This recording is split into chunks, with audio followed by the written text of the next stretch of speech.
বাক্য যে তুমি একজন বুদ্ধিমান মানুষ, তো এটার ইংরেজি কি হয়? এটার ইংরেজি হলো you are a smart person, তাই না? এই স্মার্ট শব্দের অর্থ হচ্ছে বুদ্ধিমান বা চটপটে, আর মানুষ এই ক্ষেত্রে হচ্ছে পারসন।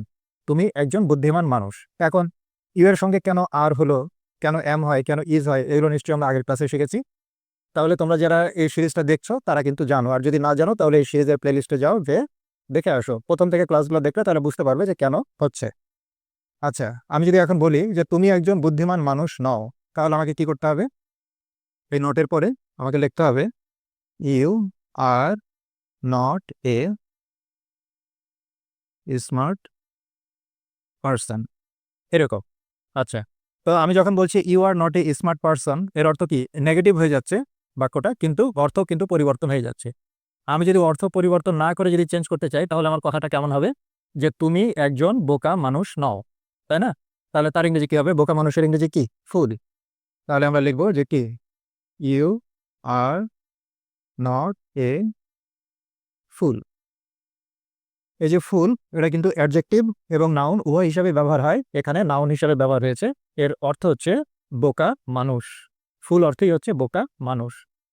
আচ্ছা, এখন যদি আমি প্রশ্ন করি যে তুমি কি একজন বুদ্ধিমান মানুষ, তুমি কি একজন বুদ্ধিমান মানুষ যদি প্রশ্ন করি, তাহলে আমাকে কি করতে হবে?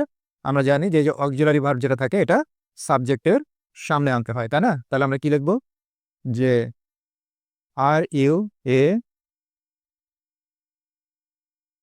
স্মার্ট পারসন, তুমি কি একজন বুদ্ধিমান মানুষ? প্রশ্নটা যদি আমি করি নেগেটিভ অর্থে, যে তুমি কি একজন বুদ্ধিমান মানুষ নও, অর্থাৎ নো চলে আসলো, তখন আমাকে কি করতে হবে? এই আর কে করে দিতে হবে হচ্ছে আরেন্ট। আর নট থেকে হচ্ছে aren't. Aren't you a smart person, তুমি কি একজন বুদ্ধিমান মানুষ নও, এরকম। আচ্ছা, তাহলে এগুলো চেঞ্জ করা হয়ে গেল। এখন আমি যদি বলি যে একজন বুদ্ধিমান মানুষ হও, অর্থাৎ আমি তোমাকে উপদেশ দিচ্ছি বা আদেশ দিচ্ছি, তখন কি করতে হবে?